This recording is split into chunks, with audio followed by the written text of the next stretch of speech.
धन की लूट तो हो रही, लेकिन तुम्हें धन दिखे तब ना। नदी बही जा रही लेकिन तुम्हें प्यास लगे तब ना, तो तुम पियो। प्यासे को नदी दिखाई पड़ती, और प्यासे को नदी हजारों मील दूर भी बह रही हो तो भी वो यात्रा करके नदी तक पहुंच जाता है। और गैर प्यासे के सामने, घर के सामने से बहती हो गंगा, तो भी दिखाई नहीं पड़ती। ख्याल रखना, तुम्हें वही दिखाई पड़ता है जिसकी तुम खोज कर रहे हो। जिसे तुम देखने निकले हो वही दिखाई पड़ता है। कहते हैं चमार जब रास्ते पर चलते लोगों को देखता है तो उसे सिर्फ लोगों के जूते दिखाई पड़ते, सिर्फ जूते दिखाई पड़ते हैं। जूते ही खोजने चला है, जूतों से हिसाब लगाता रहता है। जूता देख के पहचान लेता है चमार, करीब करीब तुम्हारे जूते से तुम्हारी पूरी आत्मकथा पहचान लेता। जूते की खस्ता हालत बता देती है कि शायद हार गए चुनाव में इस बार। जूते पे चमक, दर्पण जैसी चमक दिखा देती कि मालूम होता जीत गए। जूते की चमक बता देती है कि जेब गर्म है कि ठंडी। जूते की हालत बता देती है कि बुलाए, तुम्हारे साथ मेहनत करे कि गुजर जाने दे। जूते की हालत बता देती है कि भैया गुजर ही जाओ तो अच्छा, कहीं और ही चले जाओ तो अच्छा, यहां न लौटाना, नहीं तो उधारी करोगे। चम्हार जूते को देखता है, चम्हार जूता देखने को ही बैठा है, उसकी नजर वहां लगी। दर्जी तुम्हारे कपड़े देखता है, दर्जी तुम्हें नहीं देखता, तुम्हारे कपड़े ही दिखाई पड़ते। तुम जो खोजने निकले हो वही तुम्हें दिखाई पड़ता है। इस सत्य को खूब गहराई में पकड़ो। वही रास्ता, वही सड़क, वही बाजार, तुम अलग अलग बार निकले हो और तुम्हें अलग अलग दुकानें वहां दिखाई पड़ी। तुमने कभी सोचा? जीवन के छोटे छोटे तथ्यों पर विचार करो और वहां से बड़े तथ्यों की पकड़ आएगी। जब तुम भूखे होते हो तो भोजनालय और रेस्तरां और होटल यही दिखाई पड़ते।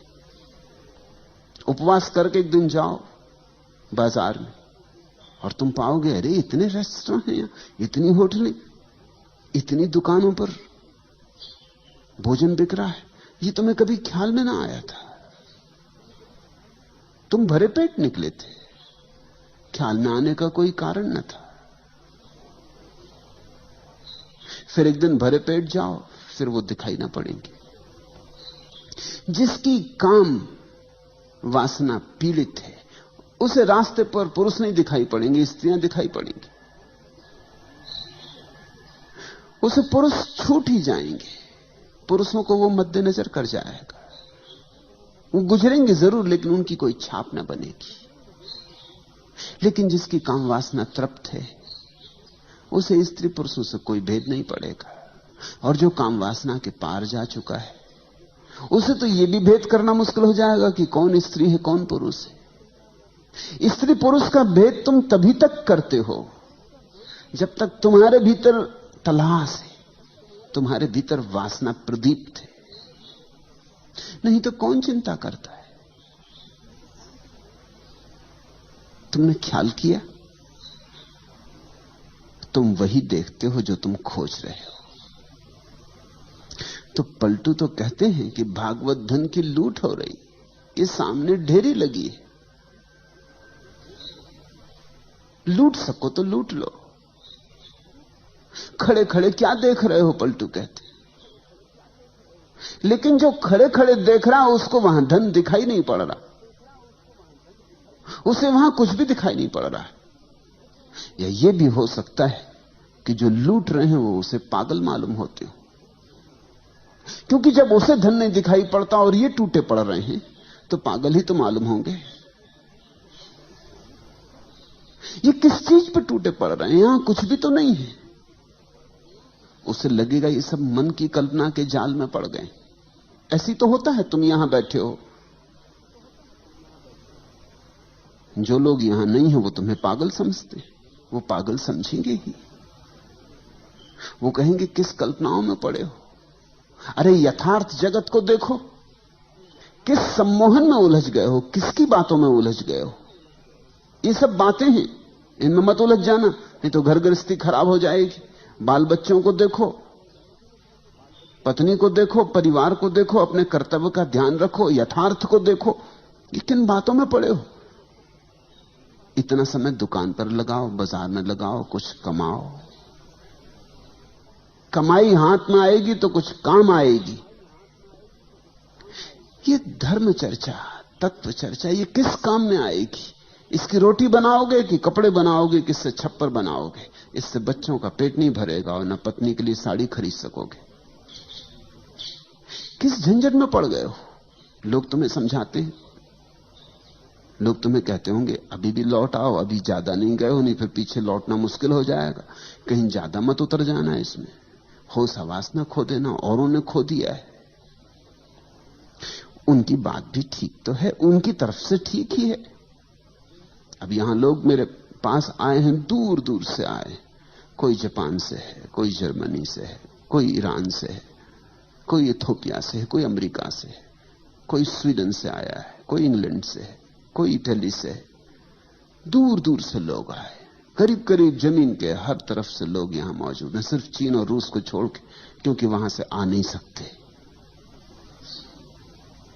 लेकिन मेरे पड़ोसी भी हैं यहां पूना में, वो नहीं आए। वो समझते हैं सब पागल हो गए हैं, इनका दिमाग खराब हो गया है।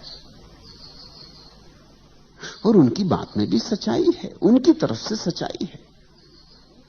उनको यहां कुछ दिखाई नहीं पड़ता, यहां धन लुट ही नहीं रहा है। धन तो वे कमा रहे हैं, तुम तो यहां बैठे बैठे धीरे धीरे निर्धन हो जाओगे। तुम्हें लग रहा है कि तुम धन लूट रहे हो। तो एक बात समझो, धन और धन भी तो देखना पड़ता है। जिन्हें बाहर की वस्तुओं में धन दिखाई पड़ता, उन्हें भीतर की वस्तुओं में धन नहीं दिखाई पड़ता। जिन्हें भीतर की वस्तुओं में धन दिखाई पड़ जाता, उन्हें बाहर की वस्तुओं में धन नहीं दिखाई पड़ता। बुद्ध ने अपना राजमहल छोड़ा तो उनके सारथी ने, जब उन्हें छोड़ने गया जंगल में, उसने उनके पैर पकड़ लिए। सारथी ने, बूढ़ा सारथी, बचपन से बुद्ध को रथ पर घुमाया किया है, बचपन से बुद्ध को बढ़ते हुए देखा है, उसका भी बेटे जैसा लगाव है बुद्ध से। उसने बुद्ध के पैर पकड़ लिए और कहा कि ये क्या कर रहे हो, जंगल में कहां जा रहे हो? इस महल को छोड़कर, इस संगमरमरी महल को छोड़कर, उस सुंदर यशोधरा को, तुम्हारी पत्नी को छोड़कर, उस नए नए पैदा हुए बेटे राहुल को छोड़कर, अपने बूढ़े बाप को छोड़कर तुम जा कहां रहे हो? तुम बूढ़े बाप के हाथ की लकड़ी हो, और ये सुंदर महल और ये सारा वैभव जंगल में मिलेगा क्या? तुम मुझसे पूछो, मुझ बूढ़े से पूछो, मैं जंगलों में खूब भटका हूं, वहां कुछ भी नहीं है। और दुनिया तो महलों की तरफ जाना चाहती। तुम्हारा दिमाग ठीक है, तुम महल से छोड़ के जा रहे हो। कौन नहीं जो राजा ना होना चाहे, और तुम राजा होना तुम्हारे हाथ में और छोड़ के जा रहे हो। वो बूढ़ा रोने लगा। उसकी बात भी तो ठीक है। उस बूढ़े को जंगलों में कुछ भी नहीं दिखाई पड़ता, उसे सब महल में दिखाई पड़ता है। गरीब आदमी का धन महल में मालूम होता है। ये तो कभी किसी अमीर को समझ में आता है कि महल में कुछ भी नहीं। ये तो किसी अमीर के अनुभव में बात उतरती कि यहां कुछ भी नहीं, क्योंकि देख लिया, कुछ पाया नहीं। शोरगुल तो बहुत है, सार बिल्कुल नहीं। बुद्ध हंसने लगे। उन्होंने कहा, तू तेरी तरफ से ठीक कहता है, लेकिन मेरी तरफ से वहां कुछ भी नहीं। वहां से मैं देख के आ रहा हूं। तू तो बाहर बाहर था बूढ़े, तू तो सारथी ही था। मैं भीतर रह के आ रहा हूं, वहां कुछ भी नहीं। और जिन्हें तू महल कहता है, सुंदर आलीशान वैभव से भरे संगमरमर के, उन्हें मैं केवल लपटों में जलता हुआ देख रहा हूं। मुझे जल्दी दूर निकल जाने दे, इसके पहले कि वो मुझे भी खाक कर दें, क्योंकि वो बहुतों को खाक कर चुके। मेरे पिता के पिता और उनके पिता और उनके पिता, वो सब वहीं खाक हो गए। मुझे भाग जाने दे, वहां लपटें उठ रही। वो बूढ़ा देखता है महल की तरफ, वहां कोई लपटें नहीं। ये बड़ी दृष्टियों का भेद है। और बुद्ध ने जो कहा था ठीक ही कहा था, क्योंकि जंगल में ही मिला। जो धन था, परम धन था, वो एक दिन बैठकर जंगल में ही मिला। वो 6 साल की अथक खोज के बाद एक दिन निरंजना नदी के तट पर बट वृक्ष की छाया में बैठे हुए वो धन बरसा।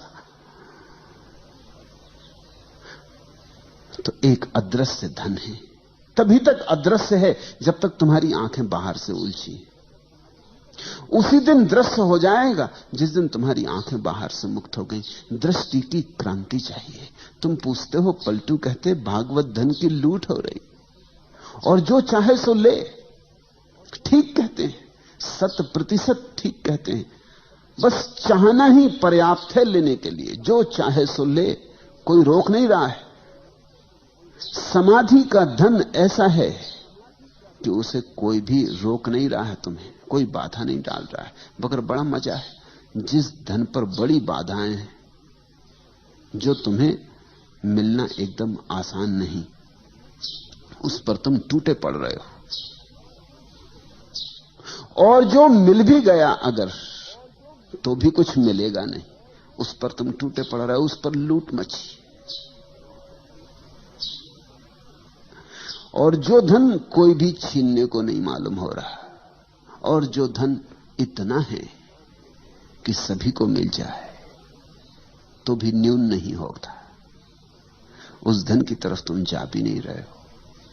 तुम सब भागे जा रहे हो बाहर की तरफ, और तुम्हारा धन तुम्हारे भीतर है। तुम्हारा धन तुम हो। तुम्हारे होने में, तुम्हारी सत्ता में तुम्हारा धन है। तुम्हारे शून्य में, तुम्हारे मौन में तुम्हारा धन है। तुम्हारे अस्तित्व में समाया है धन।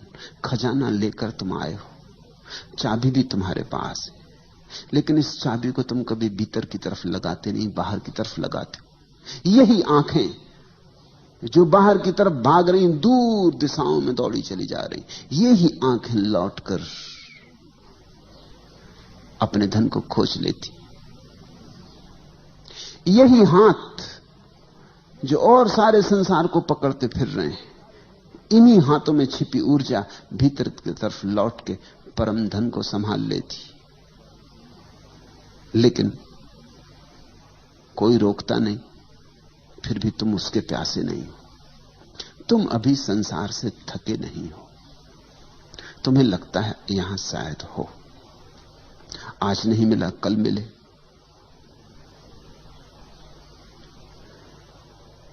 जितना मिला है शायद इतने से तृप्ति नहीं हो रही, थोड़ा और ज्यादा मिले तो तृप्ति हो जाए।